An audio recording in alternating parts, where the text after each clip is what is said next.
우리를 사랑하시는 거룩하시고 자비로우신 하나님 아버지, 참으로 감사드립니다. 이 땅 가운데 소망 없던 저희들을 먼저 불러 구원해 주시고 천국 소망을 갖고 이 남은 생애를 살아갈 수 있도록 구원해 주신 것 너무나도 감사드립니다. 이 세상 사람들은 소망 없이 썩어질 것에 울고 웃고 그것에 마음을 두고 있지만 우리는 하나님께서 주신 그 천국의 영원한 소망을 위해서 살아갈 수 있음을 너무나도 감사드립니다. 뿐만 아니라 우리가 삶을 살아갈 때에도 어떻게 삶을 살아가야 되는지 말씀을 통해 알려주시고 그 말씀에 위로받고 힘도 얻고 주님을 더욱더 알아갈 수 있는 지식도 주심을 너무나도 감사드립니다. 이 남은 생애를 우리의 육체를 위해서 사는 것이 아니라 우리에게 기쁨을 주신 하나님께 영광을 드리고 기쁨을 드리는 귀한 삶이 되기를 원합니다. 주변에 아직 구원받지 못한 사람들을 하나님 앞으로 인도하고 또 그 사람들이 구원을 받을 때까지 우리가 함께 수고하며 또 구원받은 그 형제 자매님들이 또 주님 앞에 온전히 설 수 있는 날까지 또 같이 수고하는 그런 귀한 삶이 되기를 원합니다.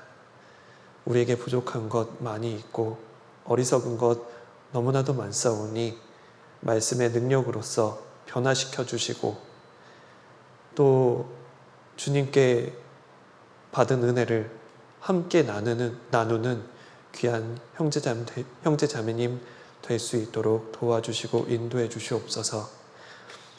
이제 내일부터 추석 연휴가 진행이 됩니다. 그 추석 연휴 기간에도 육신의 형제 자매님을 만나 즐거운 시간을 나누는 가운데 그 가족들을 위해서 더욱더 기도하고 전도하는 기회가 되기를 간절히 바라고 원합니다. 주님, 우리의 발걸음을 인도해 주시고 언제 어느 곳에 있든지 주님의 영광만을 나타내는 귀한 모습이 될 수 있도록 도와주시옵소서. 이미 지금 고향길로 가고 계신 형제 자매님들 안전하게 도착할 수 있도록 도와주시고 갔다 오고 나서 정말 즐거운 간증을 나눌 수 있도록 주님 은혜를 베풀어 주시옵소서. 오늘의 말씀의 모든 시종을 주 성령님께만 의지합니다. 우리를 구원해 주신 예수님 이름으로 감사하며 기도드렸습니다. 아멘. 안녕하세요. 내일부터 이제 추석 명절인데 추석 명절 기간에 또 가족들을 만나서 또 즐거운 시간을 나눌 수 있는 좋은 기회인 것 같습니다.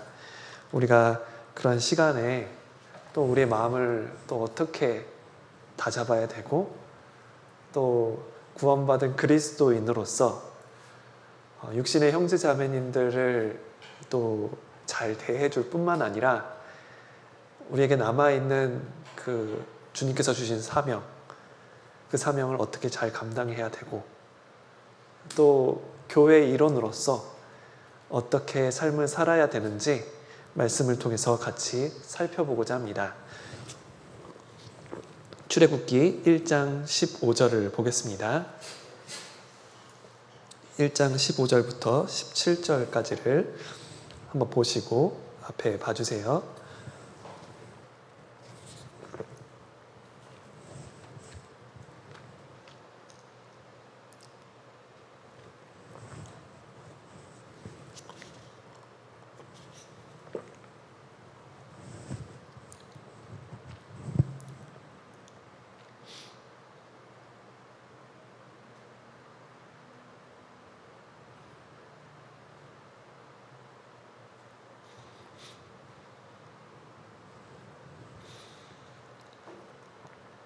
네. 같이 제가 한번 읽겠습니다. 여기 출애굽기 1장 15절 17절 애굽 왕이 히브리 산파라고 했습니다. 이 산파는 임신한 여자를 출산을 할 수 있도록 도와주는 여자입니다. 그 산파 2명이 있었는데 시프라라는 여자와 부하라는 사람이 있었습니다. 그 두 사람에게 너희는 이제 시프라와 이제 부하 이 두 여인 너희는 히브리 여인이 조산할 때 이제 출산할 때죠. 출산할 때 살펴서 남자여든 죽이고 여자여든 살게 두라. 그러나 산파들이 하나님을 두려워하여 애굽 왕의 명을 어기고 남자를 살린지라. 오늘 이제 이 내용을 살펴볼 건데 굉장히 재미있는 내용입니다. 그 전에 발람과 발락 이야기를 잠깐 드렸었는데 오늘 말씀에서도 오늘 한 이제 이야기 모세가 탄생하게 된 배경, 어떻게 모세는 출산하게 됐고 어떻게 모세는 그 어려운 가운데서 세상에 태어나서 이스라엘 백성을 인도하게 되었을까? 그러한 배경에 대한 내용입니다. 그래서 굉장히 재밌지만 그리고 유익이 많이 되는 그런 내용이라 생각을 합니다. 출애굽을 인도한 그 지도자는 모세였습니다. 이스라엘 백성들이 가장 존경하고 사랑하는 그러한 사람이었습니다.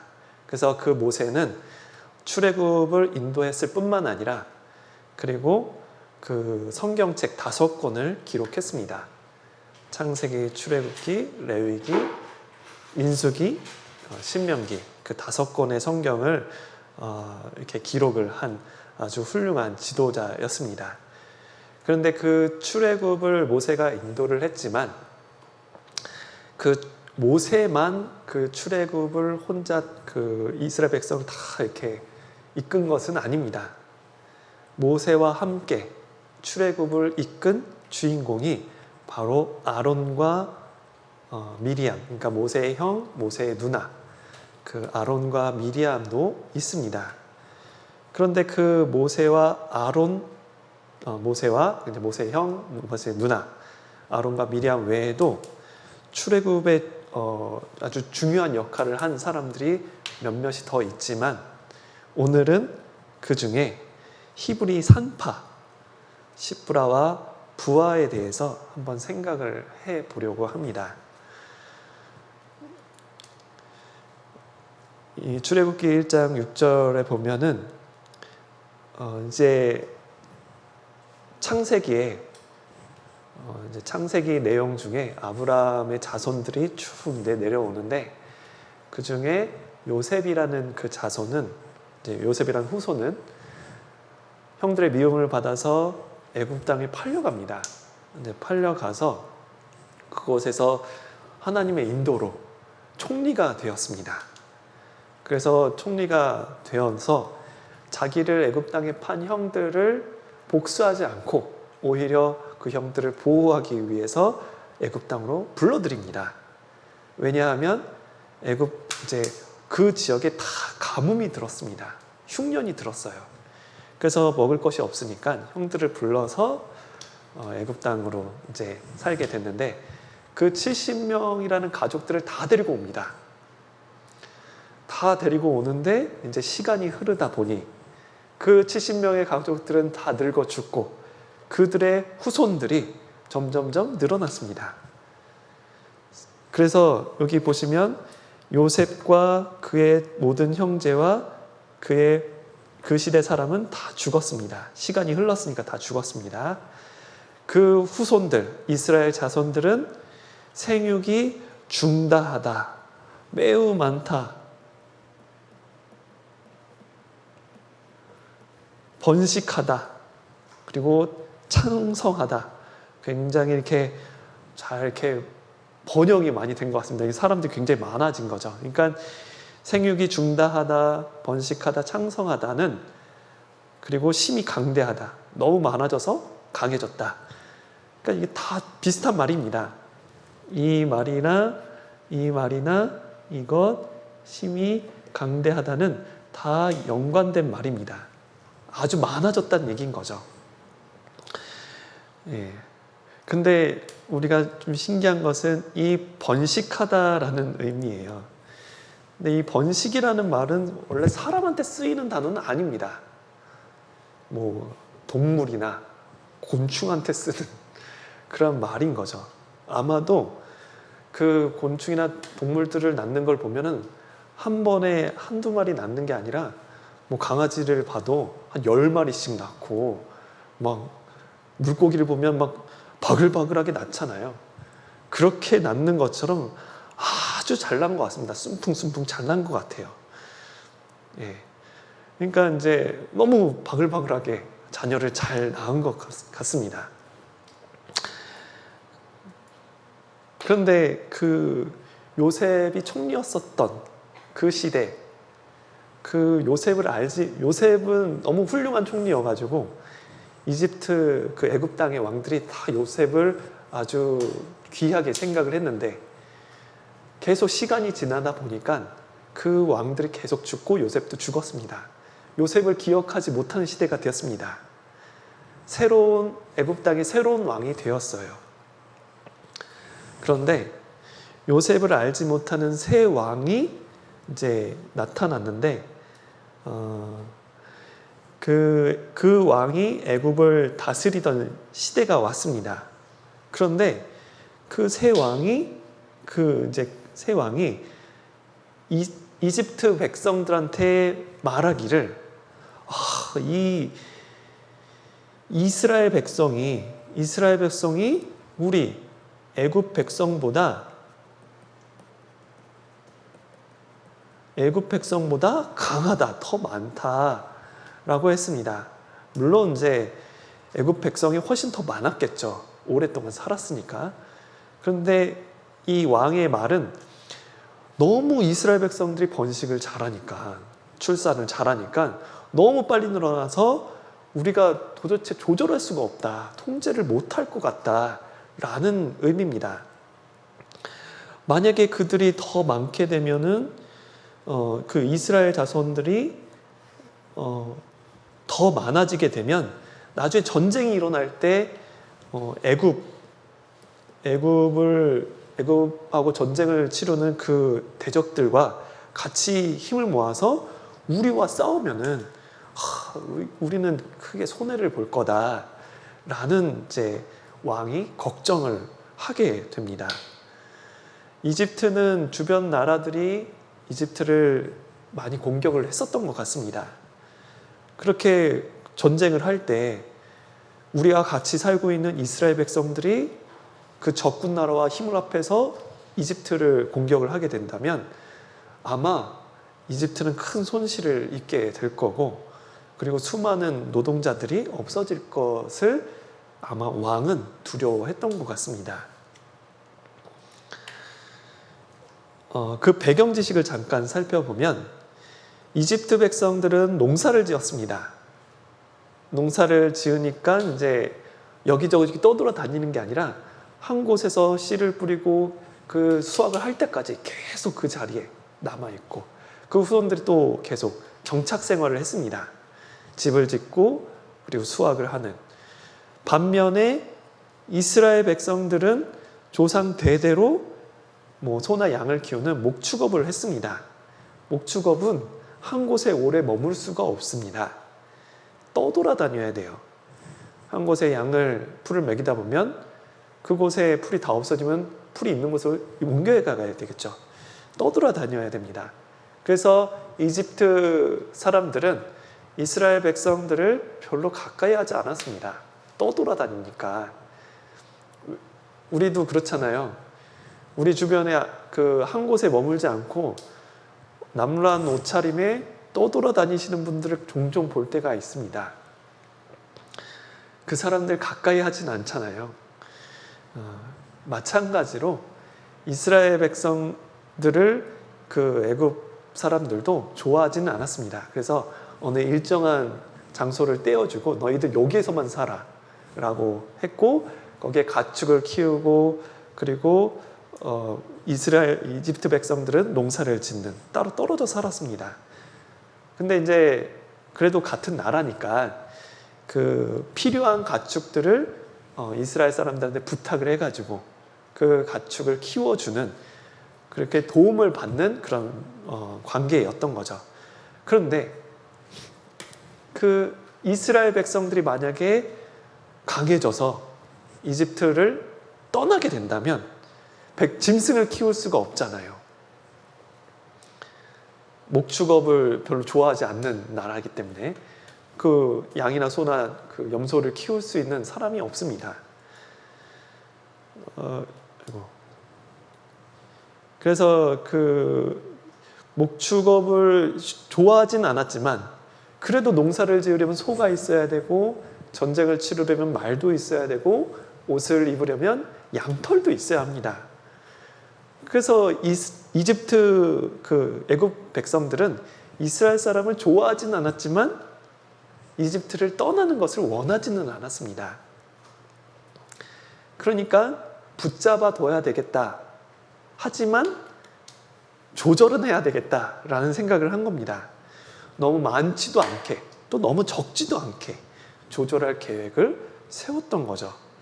그 방법이 무엇이냐면 남자아이를 죽이는 겁니다. 성인 남자를 죽이기는 어렵습니다. 싸워야 되니까요. 그런데 아이면 죽이는 것이 쉽습니다. 그래서 그 왕은 그 아이를 죽일 계획을 세운 겁니다. 처음에는 이스라엘 백성들에게 처음부터 아이를 죽이는 것은 아니고 힘들고 무거운 일을 시켰습니다. 그런데 이 아주 악한 바로의 계획, 바로 왕의 계획은 하나님 뜻하고는 아주 대치되는, 그러니까 반대되는 뜻입니다. 하나님께서는 이스라엘 백성이 애굽 땅에서 나갈 것이라고 약속을 아브라함 때부터 해주셨습니다. 그런데 이 이집트 바로 왕은 하나님에 대해서는 전혀 몰랐습니다. 그러니까 하나님 뜻하고는 반대되는 계획을 세웠던 거죠. 하나님께서는 분명히 이스라엘 백성들이 그 지금 살고 있는 애굽 땅을 나갈 거라고 400년 전부터 말씀을 하셨어요. 그 내용이 창세기 15장 내용입니다. 여기 하나님하고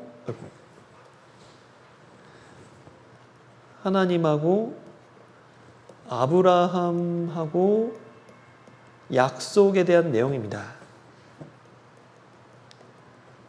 여기 아브라함입니다.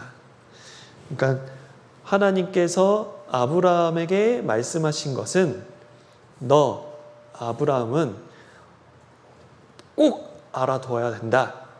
너의 아브라함 네 자손이 다른 나라에서 떠돌아다니는 나그네가 될 거고, 그 떠돌아다니는 곳에서 그곳에 살고 있는 사람들을 섬길 것이고, 이 그들은 이제 애굽 백성들일 겁니다. 애굽 백성들을 섬기겠고, 그 애굽 백성들은 400년 동안 너의 자손, 아브라함 자손을 괴롭게 할 거다. 그리고 그 후에는 내 자손이 큰 재물을 이끌고 나오리라. 아브라함 자손이 큰 재물을 이끌고 나오게 될 거다라고 하나님께서 약속을 해주신 겁니다. 근데 이 약속이 그냥 약속이 아닙니다. 어떤 약속이냐면 하나님께서 아브라함의 약속을 해주셨는데 그 약속을 횃불 언약이라고 합니다. 근데 그 횃불 언약이 어떤 언약이냐면 먼저 짐승을 잡아서 반으로 쪼갭니다. 그 반으로 쪼갠 사이를 약속을 한 사람과 약속을 받은 사람이 같이 걸어가요. 그러면 그 두 사람이 짐승 사이를 지나가니까 피가 묻겠죠? 그 피가 묻는 것은 이 약속은 목숨을 걸고 지켜야 되는 것이다 라는 그 뜻입니다. 그래서 그것을 그 당시 고대에 중동 지방에 있었던 약속의 방법이라는 거죠. 이 약속을 어기면 이 사람은 이 동물처럼 죽게 될 것이다. 그런 의미입니다. 그런데 희한하게도 하나님께서 아브라함하고 이 약속을 하셨는데 하나님만 횃불 모양으로 그 짐승 사이를 지나가셨어요. 어떤 뜻이냐면 내가 약속을 어기면 이 동물처럼 될 거야 라는 의미인 거죠. 아브라함은 지나가지 않았어요. 이거는 하나님께서 일방적으로 조건 없이 해주신 약속인 겁니다. 무조건 지키겠다. 하나님의 그 약속을 내가 반드시 너한테 지키겠다. 아브라함이 요구한 것도 아니고, 그리고 아브라함이 같이 걸어간 것도 아닌데 하나님께서 아브라함에게 맹세를 한 겁니다. 너희 자손이 400년 동안 애굽 땅에서 나그네처럼 살다가 400년 이후에는 큰 재물과 함께 나오게 될 것이다. 하나님께서 이름을 걸고 이런 모습으로 약속을 하셨기 때문에 약속은 반드시 이루어질 겁니다. 그런데 애굽 왕은 그 사실을 모르는 거죠. 이렇게 그 아브라함에 해주었던 그 약속은 그 아들 이삭에게 전수가 되었고, 그 이삭 역시 이삭의 아들 야곱에게 또 내려졌습니다. 그리고 요셉 이후에, 그러니까 야곱의 12아들이 있는데 그 12알 중에 요셉에게 그 약속은 내려졌습니다. 야곱이 애굽 땅에서 나중에 죽었습니다. 요셉이 아버지를 모시고 왔거든요. 총리였을 때. 그런데 이제 애굽 땅에서 죽었는데 아브라함의 약속을 기억하고 요셉을 불러서 나 지금 애굽 땅에서 죽지만 내 조상 아브라함의 약속을 내가 기억하니 너는 나중에 내가 죽으면 나를 이 애굽 땅에 묻지 말고 아브라함이 묻힌 가나안 땅에 나를 묻어둬라 라고 부탁을 합니다. 그래서 실제로 요셉이 야곱의 그 시신을 아브라함이 묻힌 그 가나안 땅에 이제 장사를 지내게 됩니다. 그리고 나중에 요셉이 죽을 때에도 이스라엘 자손들에게도 똑같이 부탁을 합니다.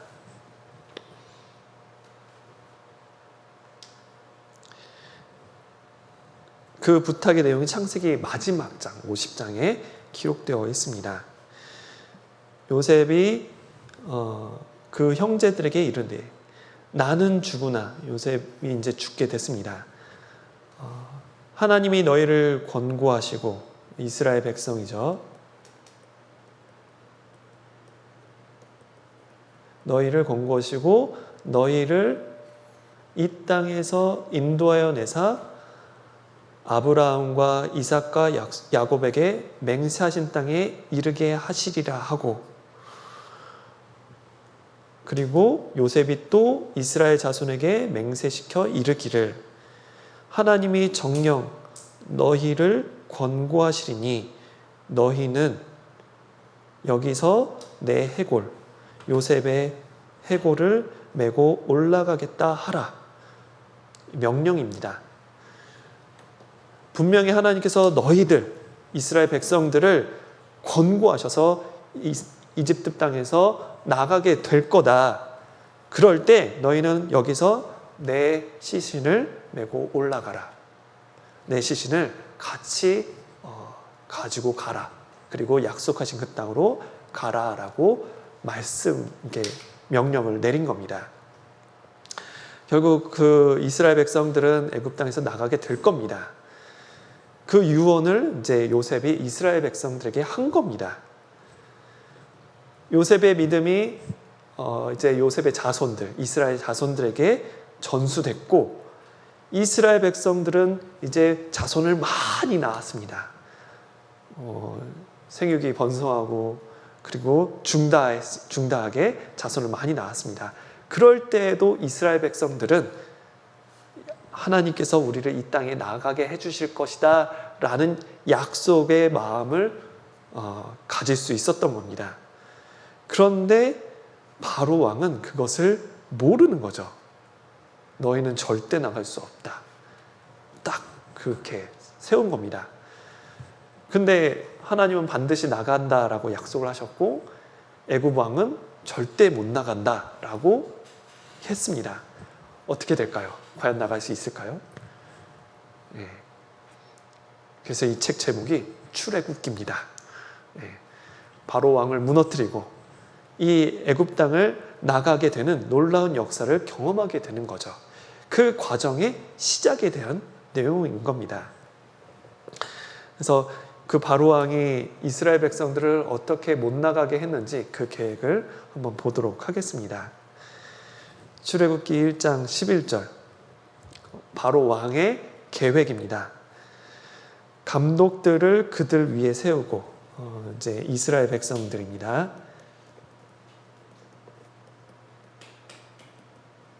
그들 위에 세우고 그들에게 무거운 짐을 지워서, 아주 힘든 일을 세워서 괴롭게 하고, 그들로 바로 왕을 위하여, 이제 애굽 왕이죠. 애굽 왕을 위해서 국고성 비돔과 라암셋, 이것은 건축물 이름입니다. 굉장히 힘든 어떤 무기를 쌓아놓는 성이라든지 식량을 쌓아두는 성을 건축하게 하자. 그렇게 딱 정했습니다. 그러니까 얼마나 힘들겠어요. 굉장히 힘든 일입니다. 아침부터 저녁까지 벽돌을 이고 지고 날라야 되니까 얼마나 힘든지 모릅니다. 아마 이제 바로는 그런 생각을 했었던 것 같습니다. 낮에 너무 힘들면 사람들이 피곤하니까 밤에 그냥 자겠지. 딴짓 안 하고 그냥 자겠지. 그러면 애는 안 생길 거야. 그런 생각을 하지 않았습니까? 않겠습니까? 저는 무슨 의미인지 잘 모르겠습니다. 밤에 딴짓 안 하고 그냥 잠을 자면 애가 줄겠지. 그냥 그렇게 생각을 하지 않았을까라는 생각을 했던 것 같습니다. 그런데 이제 바로 왕은 어떤 그런 악한 생각을 갖고 이스라엘 백성들을 괴롭게 한 것이죠. 비슷한 내용이 아마 청인들 사이에 그런 동요가 있습니다. 기찻길 옆 오막살이 아기아기 잘도 잔다. 왜 기찻길 옆에 오두막이 있는데 거기에 아기가 잘 잘 수 있을까? 새벽녘에 잠 잘 자고 있는데 기차가 오고 가면 분명히 깰 텐데 아기는 어떻게 잘 자고, 또 왜 수많은 집 중에 왜 하필 기찻길 옆에 아기가 있을까? 시끄러우면 엄마 아빠도 잠을 잘 못 잘 텐데 잠자지 않고 뭘 했길래 아이가 생겼을까? 저도 잘 모르겠습니다. 그런데 어쨌든 이스라엘 백성들은 그렇게 학대를 받으면 받을수록 더 번식을 했다는 겁니다. 학대를 받을수록 더욱 번식하고 창성했다. 아이가 더 많아지는 거죠.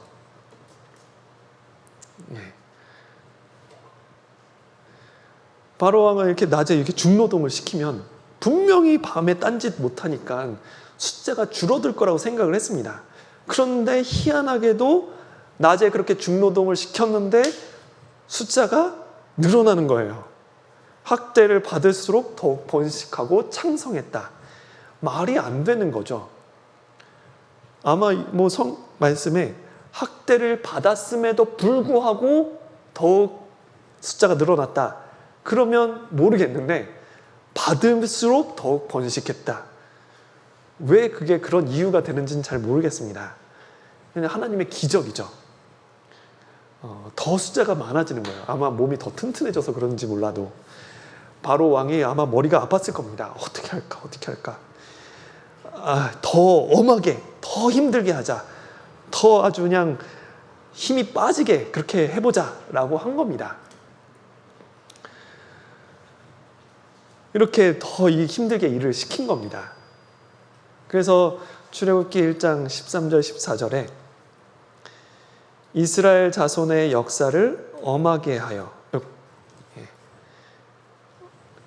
고되게 한 겁니다. 아주 힘들게. 그리고 힘든 일로 그들의 생활, 이스라엘 자손들의 생활을 괴롭게 하니 어떤 일이었냐면 흙을 이기는 것, 벽돌을 굽는 것, 농사의 여러 가지 일을 동시에 시킨 겁니다. 너무너무 힘든 일이었습니다. 그러니까 이제 육체적으로 힘든 일뿐만 아니라 그 일을 다 못하면 아주 정신적으로 괴롭게 한 것 같습니다. 그들의 생활을 괴롭게 했다는 것은 단지 몸이 힘들 뿐만 아니라 아주 큰 스트레스를 주었다는 의미입니다. 이제 영육간에 피곤하게 만들었다는 거죠. 그럼에도 불구하고 숫자는 줄어들 기미가 안 보이는 거예요. 그래서 이 바로 왕이 새로운 계획을 세웁니다.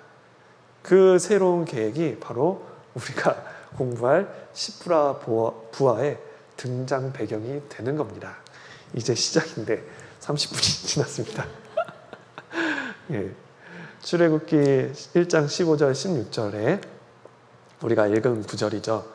애굽 왕이 히브리 산파 시프라라고 하는 자와 부하라 하는 자에게 일러 가로되 너희는 히브리 여인을 위하여 조산할 때 살펴서 남자여든 죽이고 여자여든 살게 두라 라고 말을 했습니다. 이 산파는 아이를 낳을 때 돕는 여자입니다. 이 사진을 찾기가 참 힘든데 이 사진 아십니까? 여기서 산파는 이 여인을 의미합니다. 조산사라고 하기도 합니다. 지금은 이런 여자나 어떤 그런 조산사는 없어졌습니다. 산부인과가 있죠. 그리고 요양원이 있죠. 그런데 그때는 아마 산부인과는 당연히 없었을 거고 이런 산파 역할을 하는 사람이 많이 있었을 겁니다. 그런데 그 중에 2명을 불렀습니다. 아마 시프라 부하. 그 시프라와 부하는 아마 이 산파들의 대표 아니면 리더였던 것 같습니다. 이 애굽 땅에 산파 2명만 있지는 생각하지 않습니다. 왜냐하면 그 출애굽할 때 나중에 이스라엘 백성들이 나중에 애굽 땅을 나갈 때 성인 남자만 60만 명이었는데 여자와 아이 노인까지 합하면 아마 250만 정도 되지 않을까.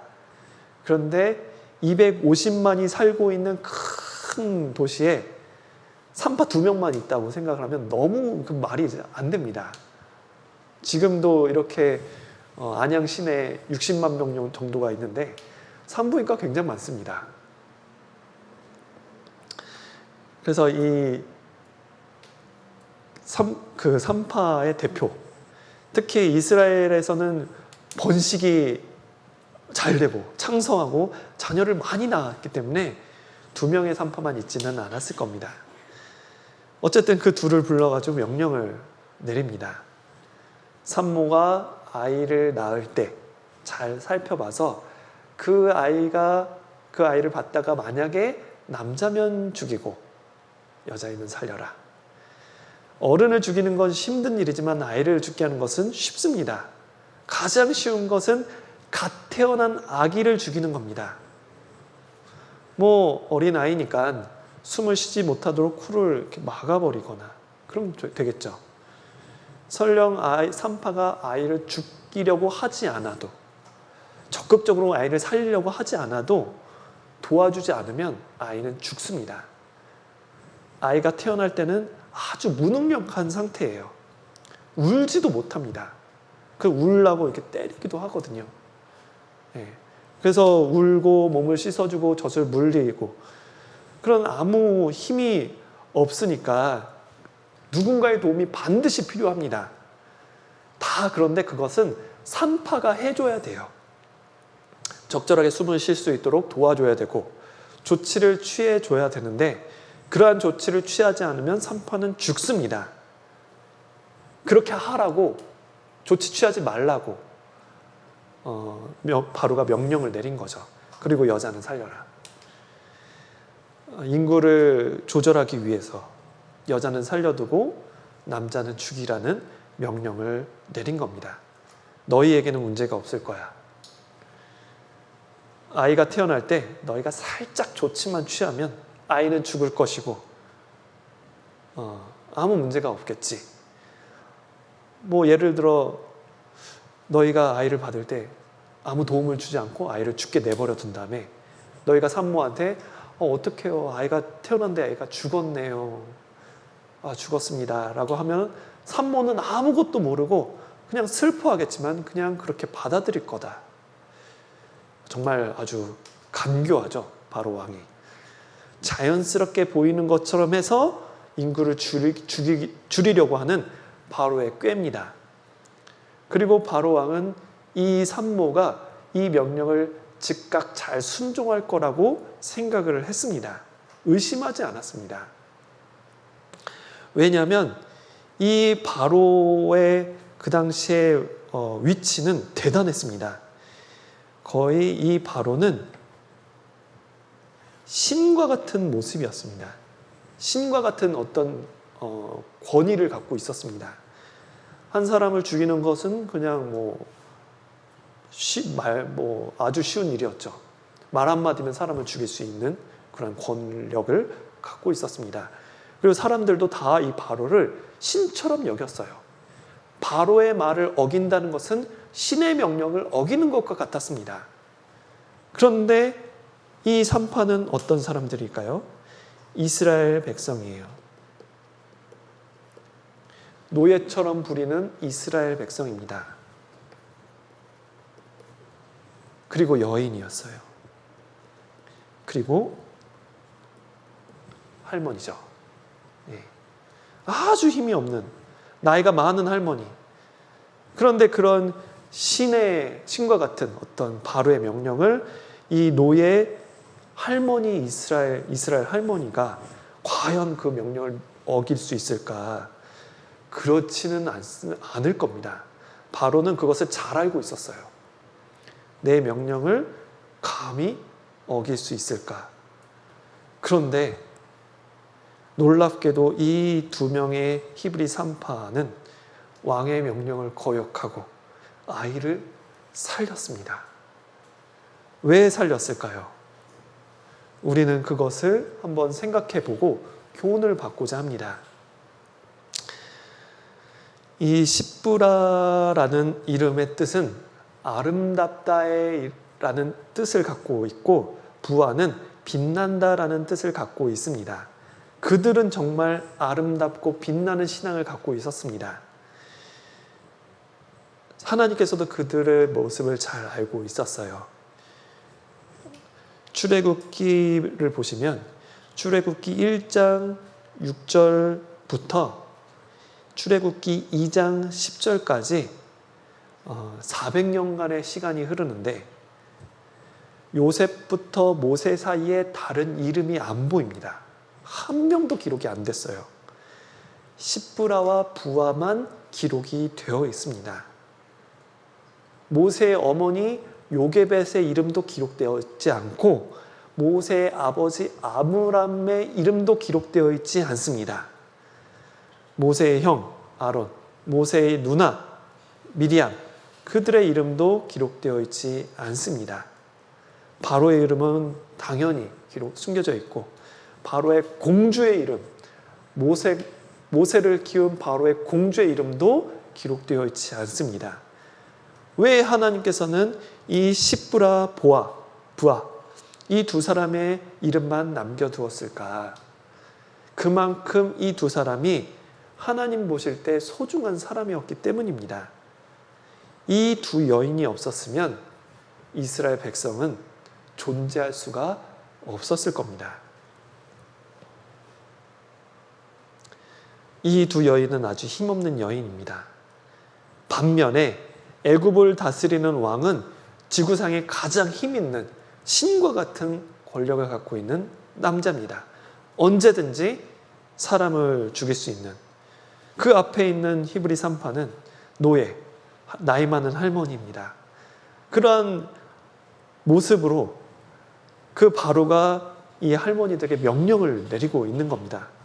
힘으로는 비교가 안 되죠.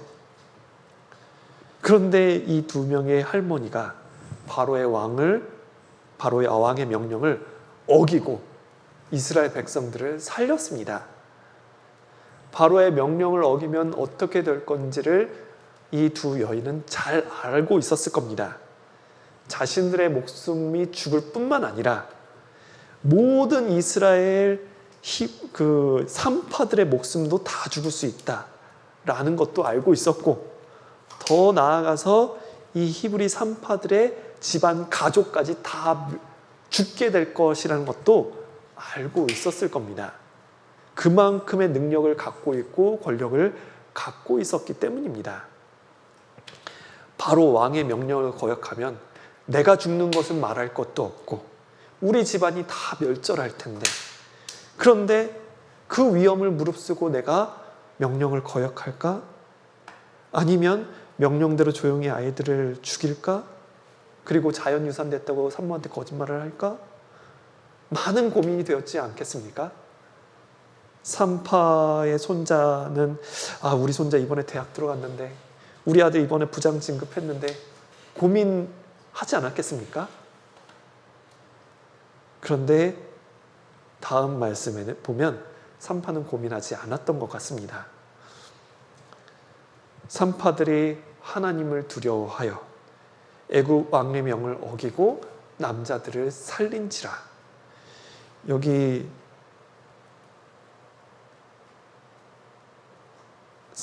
산파들이 하나님을 두려워하여, 이 두려워하여의 원어의 의미는 여기에 빠진 단어가 크게입니다.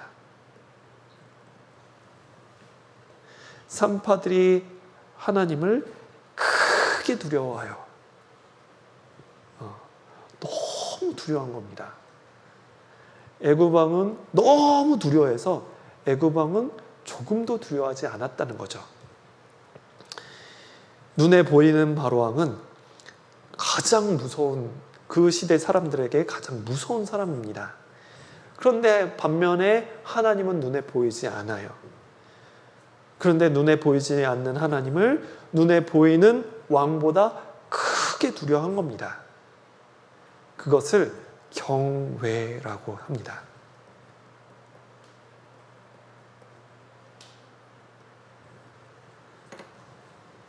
산파들은 하나님을 경외했던 거죠. 더 놀라운 것은 이 당시는 모세가 출생하기 전이었습니다. 그래서 모세가 쓴 성경 자체가 없었던 시기였어요. 창세기, 출애굽기, 레위기, 민수기, 신명기, 이 5권의 성경책이 없었던 시기였습니다. 성경 자체가 없었던 시기였어요. 그런데 어떻게 산파는 하나님에 대한 신앙이 그렇게 확실한 신앙을 갖고 있었을까? 성경에 한 줄도 기록되지 않았는데 어떻게 하나님에 대한 확실한 신앙을 가지고 있었을까? 우리가 잘 아는 것처럼 믿음은 들음에서 납니다.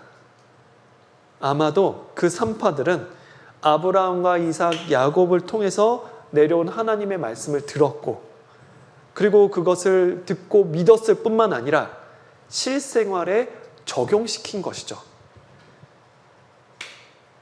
우리와 한번 비교를 해보면 좋겠습니다. 우리 시대 때도 정말 많은 사람들이 말씀을 듣습니다. 그런데 듣기는 하지만 믿지는 않죠. 그 중에 또 많은 사람들이 말씀을 듣고 또 믿기도 합니다. 그런데 실생활에 그 믿음을 적용시키지는 않습니다. 우리 시대 때 많은 그리스도인들도 믿지만 실생활에 적용시키지 않는 그 시대인 거죠. 그런데 히브리 산파들은 자기 목숨 그리고 가족들의 목숨을 다 걸고 하나님 말씀을 자신의 삶에 적용시킨 겁니다. 하나님이 너무 두려워서. 그러니까 바로 왕의 협박 축에도 못 끼는 거죠. 무서운 축에도 못 끼는 겁니다. 히브리 산파들은 생각을 했던 겁니다. 우리가 하나님을 두려워해야 될까? 아니면 눈에 보이는 바로 왕을 두려워해야 될까?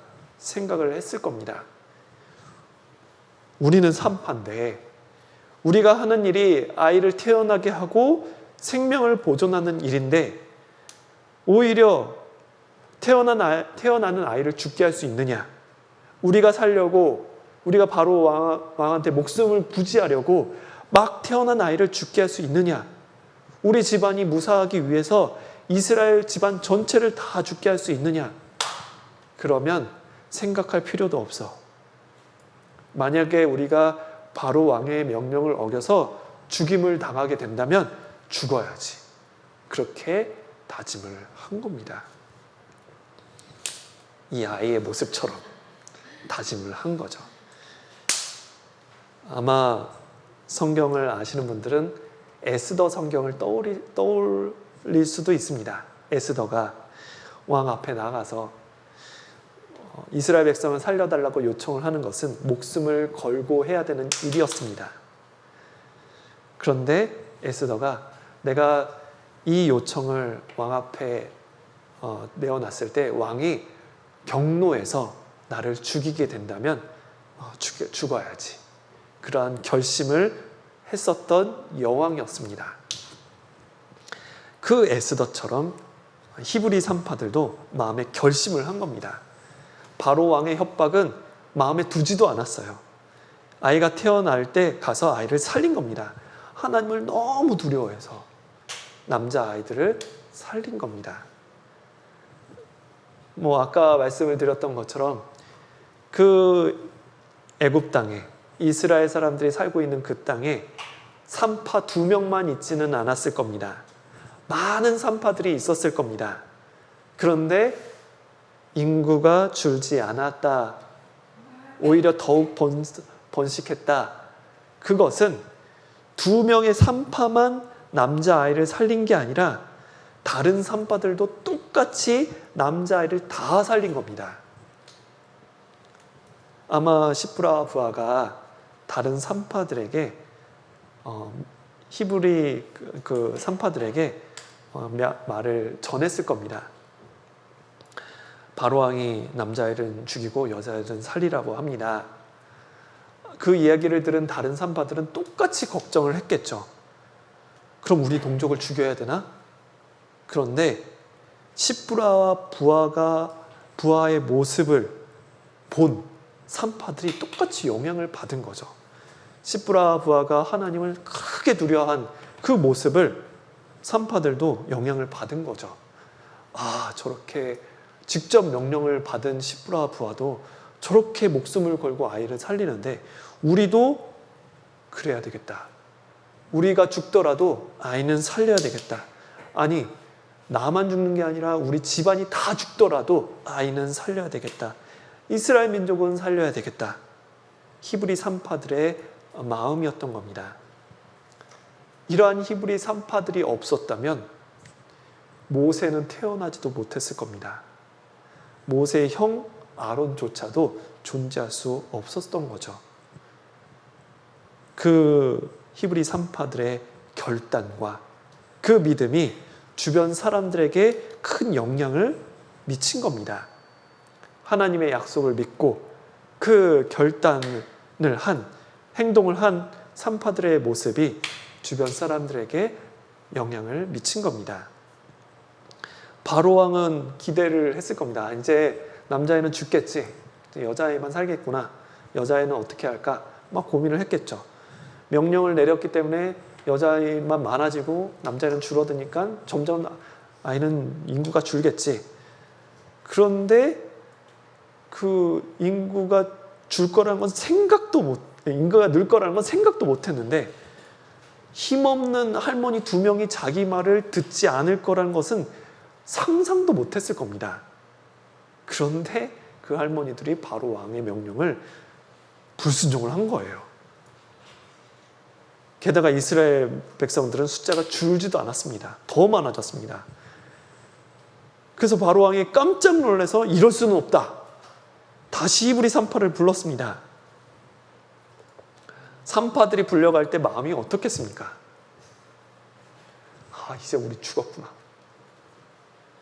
그렇지만 죽게 되면 죽어야지. 우리는 마땅히 할 일을 했을 뿐이야.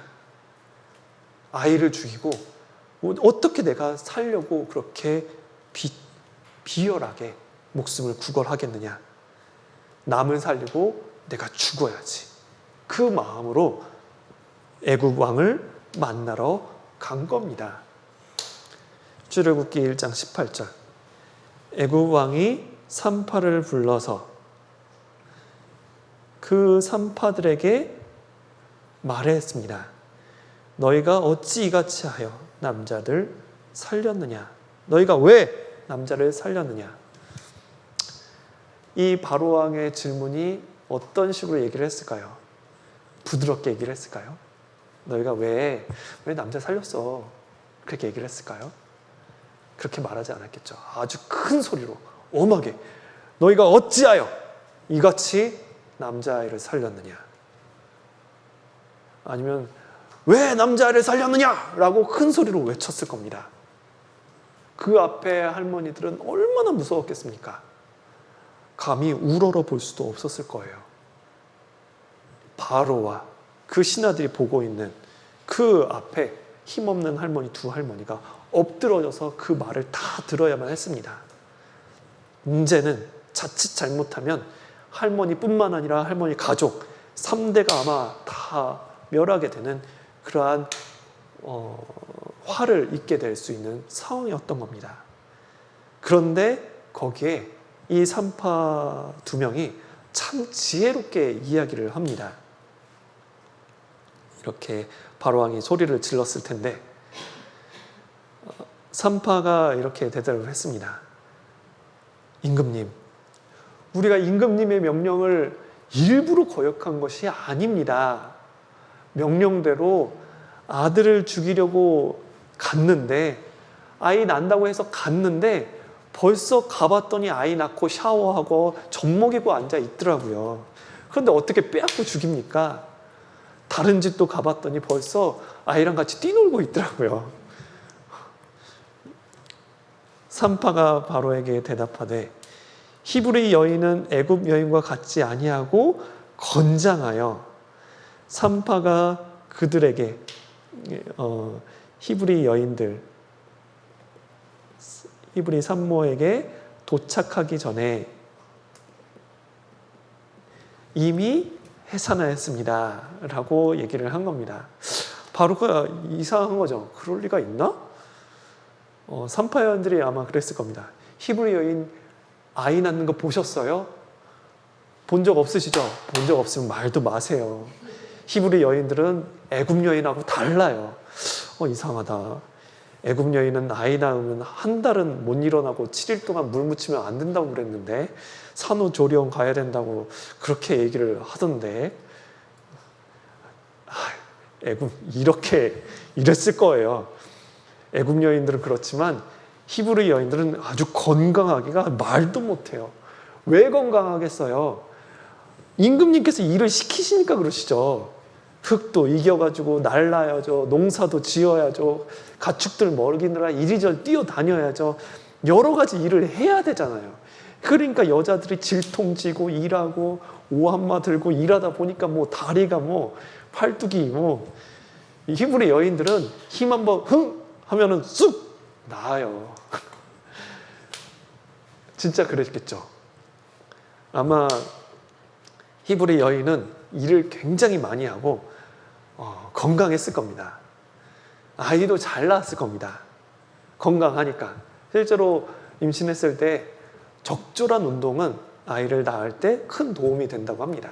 가만히 앉아 있는 것보다 이제 출산할 쯤에 돼서는 운동을 하고 하는 것이 굉장히 도움이 된다라고 하더라고요. 저는 잘 모르겠습니다.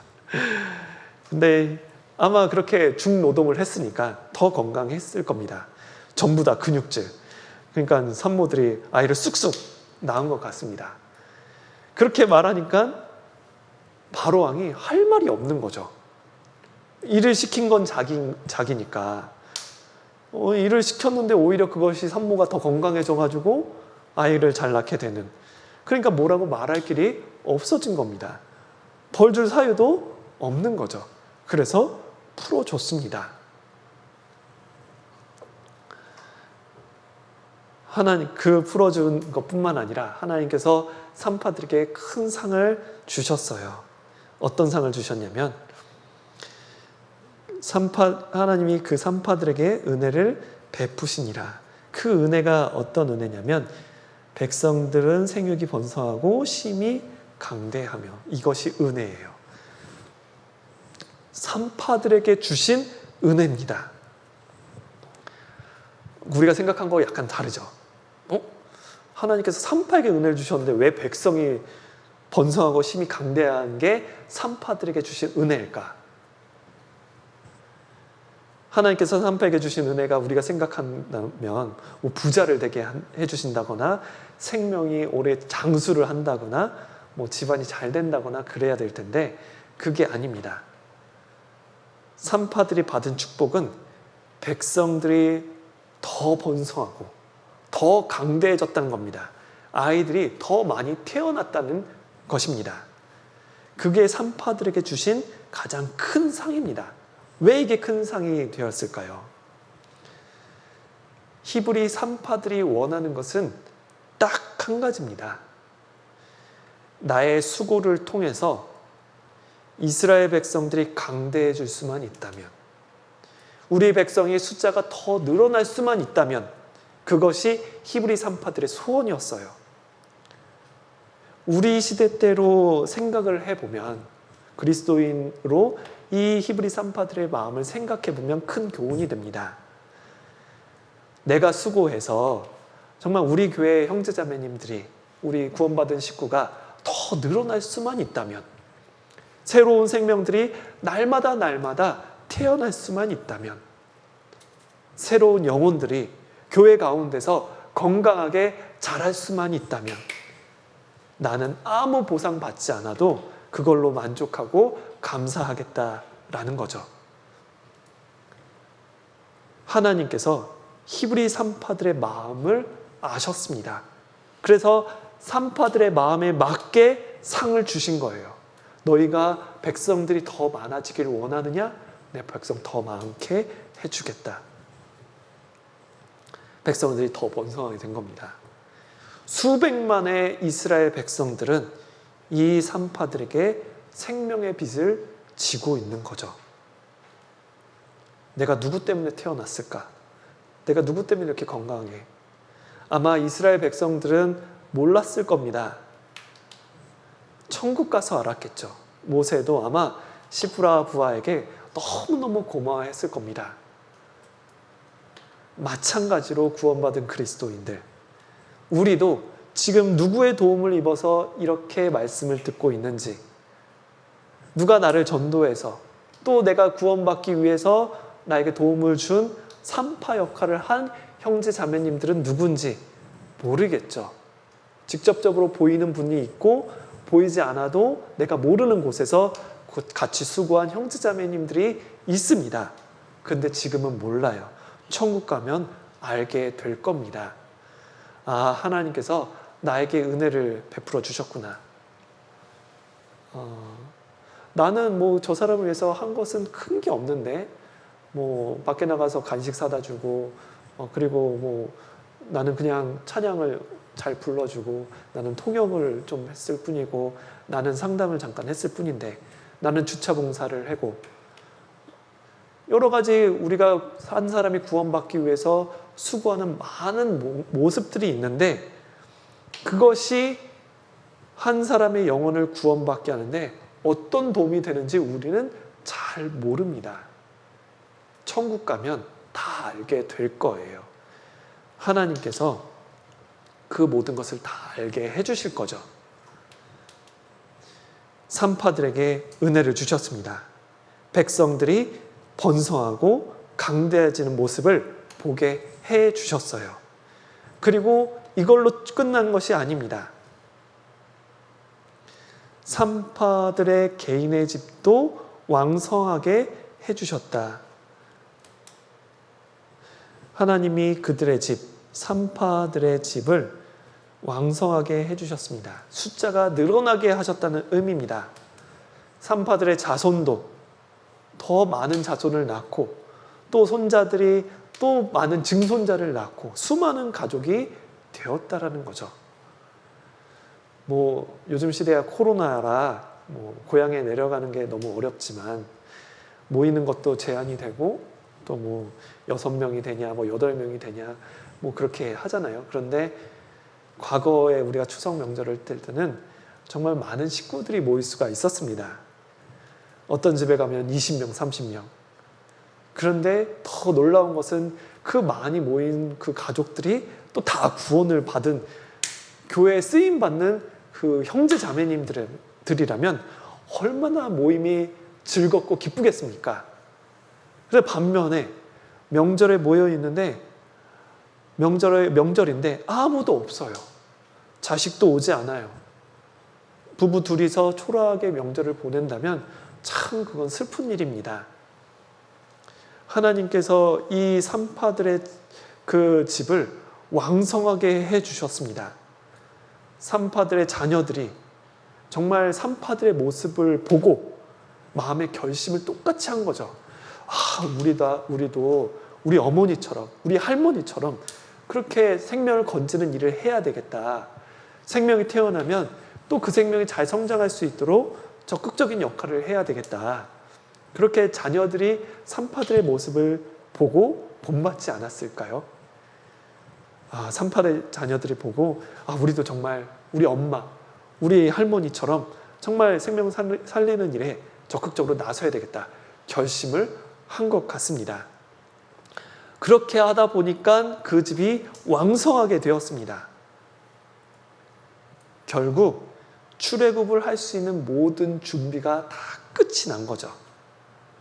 바로는 이 모습을 통해서 아이들을 죽이라는 산파에게 아이를 죽이라는 명령을 그냥 철회할 수밖에 없었어요. 그래서 또 다른 계획을 세웁니다. 이제 바로는 산파를 동원해서 사람을 죽게 하는 것이 아니라 이집트 애굽 백성에게 직접 명령을 내렸습니다. 바로가 그 모든 신민은 애굽 백성입니다. 애굽 백성에게 명한 내용이 무엇이냐면 너희가 봐서 이스라엘 집에 아이가 태어나면 남자아이는 다 붙잡아서 나일강에 집어 던져라. 이 애굽 백성 너희는 그를 이 남자아이죠. 아이를 하수 나일강입니다.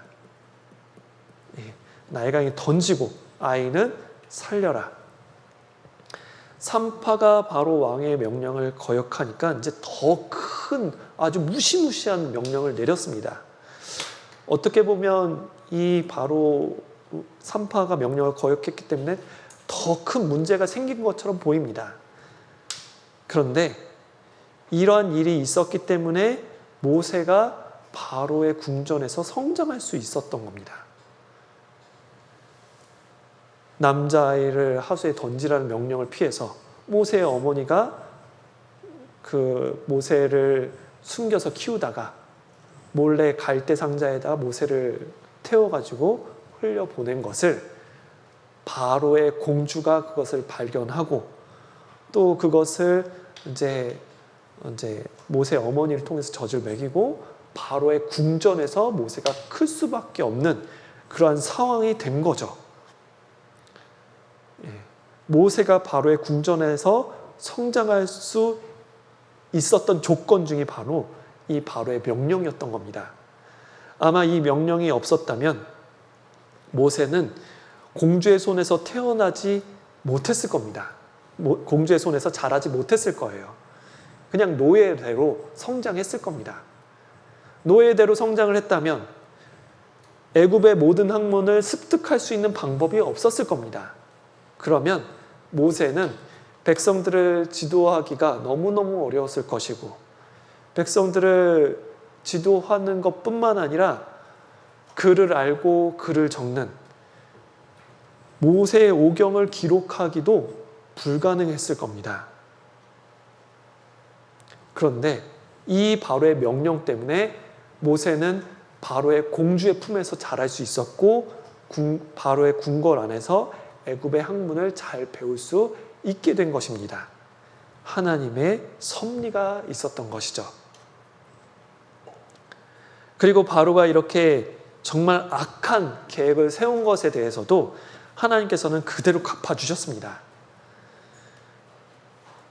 바로 왕이 남자아이를 다 죽여라, 그걸 하나님께서 기억하시고 나중에 모세가 바로 왕한테 찾아가서 10가지 재앙을 경고를 했는데 마지막 10번째 재앙이 무엇이냐면 애굽의 모든 집의 첫 번째 장자, 첫 번째 남자아이가 죽게 되는 그 재앙이었습니다.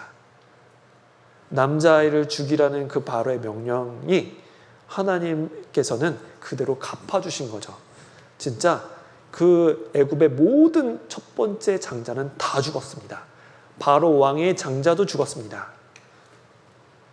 그리고 남자아이를 죽이는데 하숫가 나일강에 던져서 죽여라, 그것을 하나님께서 또 기억하시고 이 악한 그 계획을 또 그대로 바로 왕에게 갚아주셨어요. 모세가 이스라엘 백성을 데리고 출애굽을 했습니다. 그런데 그 바로와 바로의 군대가 이스라엘 백성을 쫓아왔습니다. 그런데 모세를 통해서 홍해 바다를 가르시고 이스라엘 백성은 그대로 건넜는데 그 뒤쫓아오던 애굽 군대들을 하나님께서는 그대로 수몰시켰어요. 홍해 바다에 던지신 거죠. 악한 그 계획을 하나님께서는 그대로 다 갚아주셨습니다. 하나님의 모든 계획이 다 성취가 된 것입니다. 그 일에 중요한 역할을 한 사람이 누구냐면 바로 십브라와 부하입니다. 우리는 산파라는 위치가 얼마나 중요한 위치인지 그렇게 생각하지는 않습니다. 이스라엘 백성을 인도한 지도자 모세가 중요하다고 생각을 하고, 그리고 첫 번째 대제사장이 된 모세의 형 아론이 중요하다고 생각을 하고, 이스라엘 여인을 찬양을 이끈 리더 모세의 누나 미리암이 중요하다고 생각을 하지만 그 모세나 모세의 형, 모세의 누나보다 특별히 이름을 기억하시고 기록해 주신 이름이 누구냐면 바로 산파들이었습니다. 우리가 우리가 이제 교회 안에서 여러 가지 일을 하게 되잖아요. 다양한 모습의 봉사가 있습니다. 내가 하는 일은 별로 중요하지는 않겠지. 권역장이고 나는 총무고 나는 부권역장이고 그렇게 내가 하는 일은 그렇게 중요한 역할이 아니야라고 생각하시는 분이 계실지 모르겠습니다. 우리 농선부 안에서도 권역장이 있고 서기가 있고 또 총무가 있고 그러잖아요. 근데 나는 그렇게 권역장이 있으니까 나는 그렇게 중요한 역할이 아니야라고 생각하실지 모르겠지만 하나님의 일에 있어서는 결코 작은 일은 없습니다. 하나님과 연결되어서 하는 일은 다 생명을 살리는 일과 연결이 됩니다. 우리 구원받은 그리스도인들이 또 구원받은 사람들이 늘어나는 것과 연결이 된다는 거죠.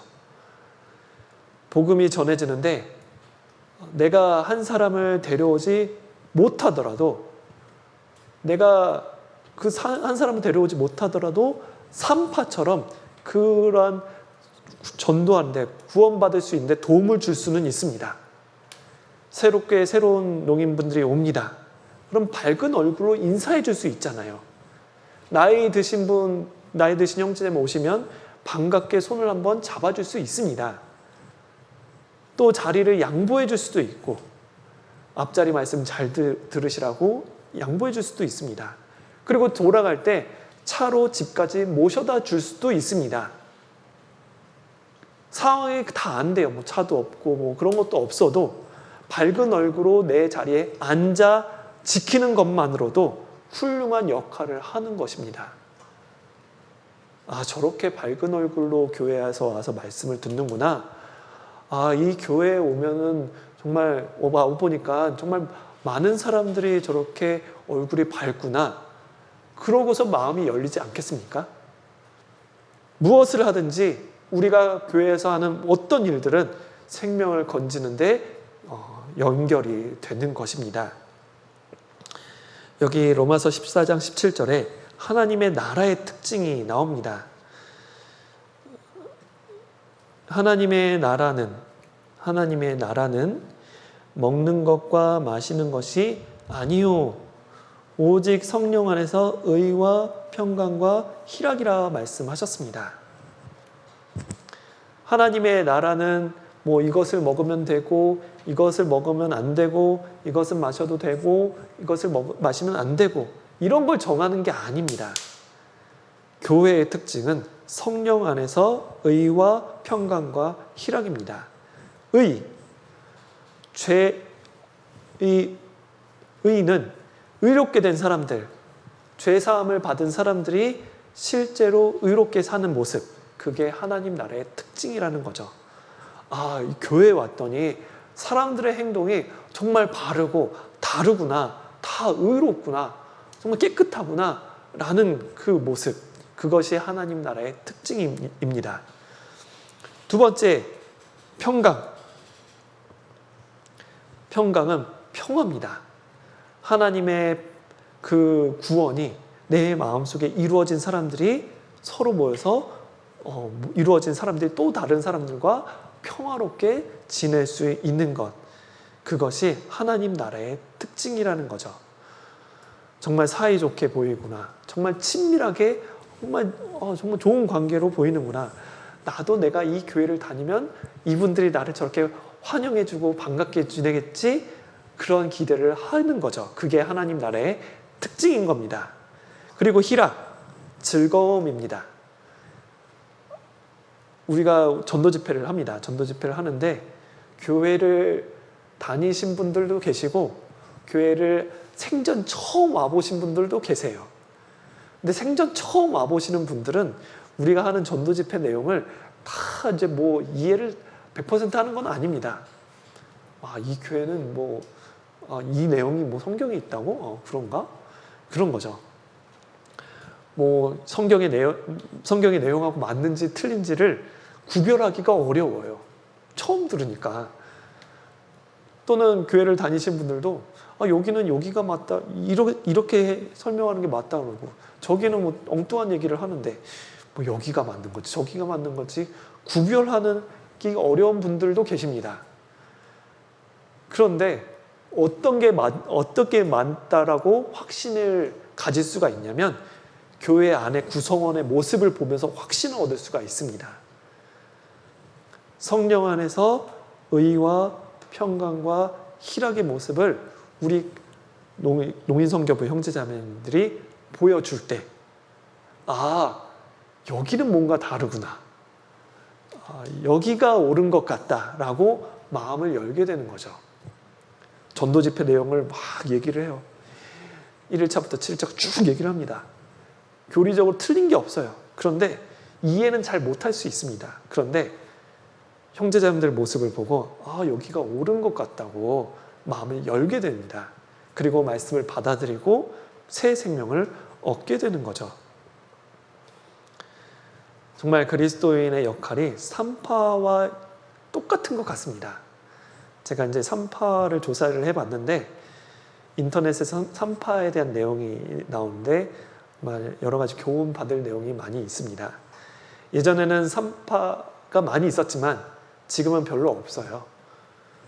근데 그 옛날 자료를 보니까 그 산파는 주로 시어머니나 친정어머니가 주로 산파를 했다 합니다.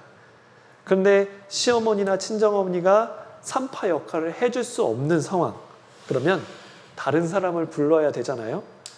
그러면 대표적으로 마을에서 아이를 많이 낳은 사람을 초빙을 한답니다. 그리고 미리 준비를 시킨다는 거죠. 출산 2-3달 전에 이제 산파 좀 해주세요 부탁을 하는 거죠. 특별한 사유가 없는 한 이제 그것을 거절하지 않는답니다. 그리고 어느 이제 할머니가 산파로 지정이 되면 실제로 그 아이를 받을 때까지 굉장히 몸조심을 했대요. 말도 조심히 하고 생각도 좋은 생각만 하고 행동도 조심하고 내가 아이를 받아야 되는데 내가 잘못한 그 죄 때문에 혹시 그것이 아이에게 영향을 끼칠까 봐 굉장히 조심을 했다고 합니다. 어느 정도 조심을 했냐면 한 달에 아이를 2명 이상 받지 않았대요. 한 달에 1명만. 그러면 아이를 받기로 약속을 했는데 갑자기 산파의 딸이 엄마 나 이번 달에 나 좀 애 좀 받아줘 라고 해도 거절했대요. 난 다른 사람 애 받아야 돼. 2 아이를 받다 보면 혹시라도 잘못된 일이 일어날 수 있으니까 오로지 1명의 아이에게만 신경을 쓴 겁니다. 그러다 보면 이제 친딸에게 아이를 보지 못하는 상황도 오는 거죠. 근데 아이를 낳을 때 어떤 도움을 줬냐면 격려하는 거예요. 그래, 힘, 조금만 힘, 숨 쉬고, 그래, 잘하고 있어. 더 힘! 그렇게 격려를 한 겁니다. 산모는 이제 힘을 주고 있다가 너무 힘들어서 힘을 놓아버리려고 하다가 산파가 하는 말을 듣고 또 힘을 쓰고 또 힘을 쓰는 겁니다. 그러다가 목숨을 바꾸는 출산, 목숨을 걸고 하는 출산을 이제 무사히 치르는 거죠. 옛날에는 아이를 낳을 때 너무 힘들어서 많은 산모가 죽었다고 합니다. 그러니까 이제 산파는 산모와 아이 둘 다 살려야 되니까 최선을 다해서 하는 겁니다. 만약에 산파 없이 산모 혼자 아이를 낳아야 된다면 어떻게 될까요? 옆에 아무도 없어요. 혼자서 집에서 아이를 낳아야 합니다. 너무너무 힘들겠죠.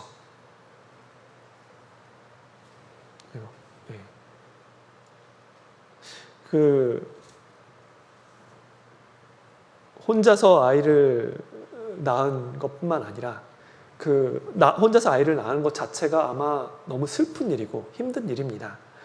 아까 산파의 조건이 아이를 많이 낳아본 사람이 산파가 된다고 했는데 제가 이제 우리 자매가 병원에 가서 이제 아이를 낳았습니다. 근데 첫 아이라 그런지 12시간이 걸렸어요. 아침 7시에 갔는데 저녁 7시에 낳습니다.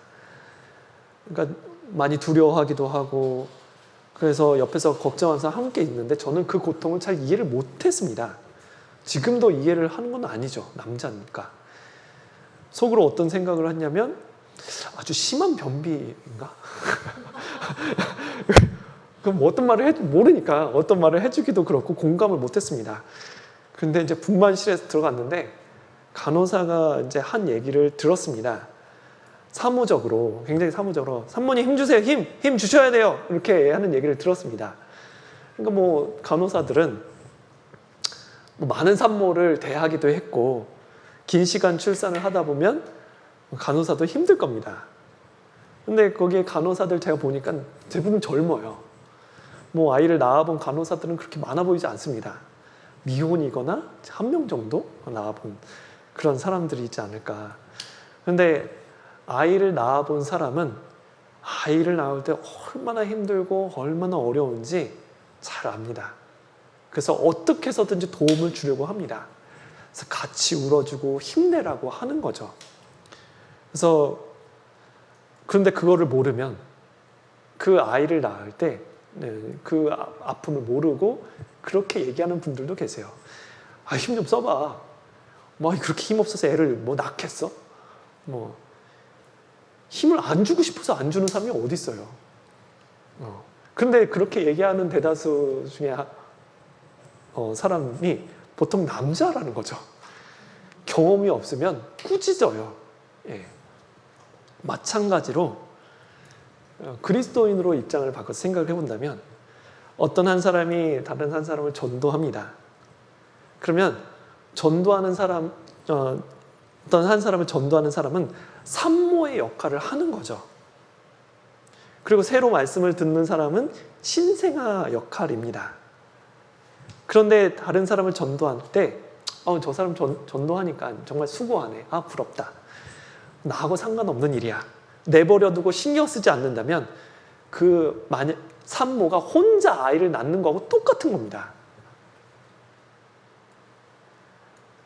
아니면 옆에 가가지고 그렇게 해서 구원 받겠어? 네가 좀 잘하고 이렇게 뭐 밥도 좀 사 먹이고 그래야지. 야, 네가 그렇게 말씀만 무작정 들이댄다고 해서 구원받는 거 아니야. 막 그렇게 얘기하면 전도하는 사람 입장에서는 정말 기죽고 힘 빠지는 일입니다. 같이 울어주고 같이 손잡아주고 전도에 내가 해봐서 아는데 얼마나 힘드냐고 이제 위로해주고 같이 기뻐해주고 같이 이렇게 수고해준다면 얼마나 힘이 날까요? 그게 우리 그리스도인의 일이라는 거죠. 생명을 살리는 게 산파의 역할이자 우리 구원받은 그리스도인의 역할입니다. 우리 주변에 계속해서 토요일마다 말씀을 듣고 계신 분들이 계십니다. 새로 말씀을 들으신 분들도 많고요. 또 앞으로 오실 분들도 많습니다. 그런데 그분들을 전도하시는 형제 자매님들이 계세요. 그런데 그 형제 자매님들 혼자 전도하게 내버려 둘 수는 없습니다. 마치 혼자 아이를 낳는 것 같은 거죠. 그럼 우리는 어떻게 해야 될까요? 산파처럼 영상통화도 해보고요. 어떻게 말씀을 잘 듣고 있는지 관심도 갖고요. 기도도 해야 되고요. 그리고 한번 얼굴을 보기 위해서 또 인사도 나눠보고 또 권역 모임에 나오면 정말 더 반겨와주고 그리고 소개도 해주고 그리고 함께 그런 식사도 어떻게 하면 식사 자리도 마련해서 그런 형제자매들 잘 적응할 수 있도록 도와준다면 우리에게 같은 상급이 있을 겁니다. 십부라와 부하의 이름을 출애굽기 1장에 기록해 두신 것처럼 우리도 우리의 이름을 기념책에 기록해 두실 것을 믿습니다. 그래서 많은 분들을 전도하시는 것도 좋고 전도를 못하더라도 인도하신 분들을 정말 산파의 역할처럼 같이 기도하며 도와준다면 하나님께서 크게 기뻐하실 거라 생각을 합니다. 그렇게 해주시기를 바라겠습니다. 같이 기도하고 마치겠습니다. 하나님 감사합니다. 오늘 십부라와 부하를 통해서 우리가 해야 될 역할들을 생각해보고 고민해봤습니다. 더욱더 우리가 해야 될 일들을 알게 해주시고 그리고 우리가 하는 일을 통해서 구원받는 수가 더 날마다 늘어날 수 있도록 도와주시기를 간절히 기도드립니다. 오늘 함께한 이 시간을 통해서 주님께서 우리에게 더 큰 결단의 시간을 할 수 있도록 도와주시고 아직 구원받지 못한 가족들과 또 주변 사람들에게 복음을 전하고 또 형제자매님과 함께 수고하며 주님의 일을 잘 해나갈 수 있도록 도와주시옵소서. 추석 기간 동안에 영육간에 건강할 수 있도록 지켜주시고 더 많은 형제자매님들이 회복하여 같이 말씀으로 교제 나눌 수 있도록 도와주시옵소서. 우리를 구원해 주신 예수님 이름으로 기도드렸습니다. 아멘. 수고하셨습니다.